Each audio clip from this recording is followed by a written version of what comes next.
Ang katol pala mga migoy, hindi lang panglamok, pwede pala pang art.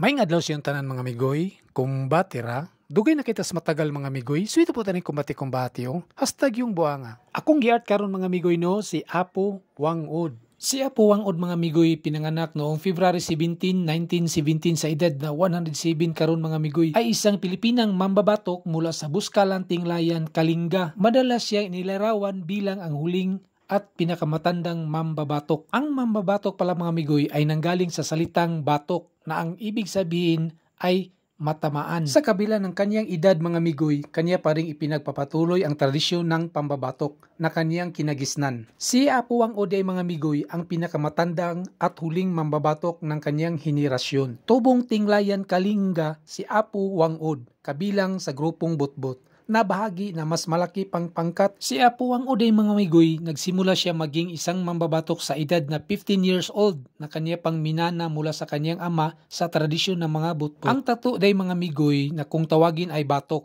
ay nakamit ng mga mandirigmang Butbut bilang simbolo ng lakas at kagitingan. Ang bawat disenyo ng batok mga migoy nilikha ni Apo Wangod ay may kahulugan. Gumagamit lamang ng homemade ink, isang patpat, tinik mula sa puno ng limon o pumilo at tubig sa kanyang pambabatok.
Ang katol mga migoy, hindi lang panglamok, pwede pala pang art.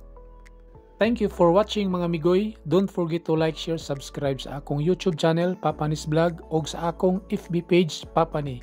Daghang salamat mga migoy. Kumbatira.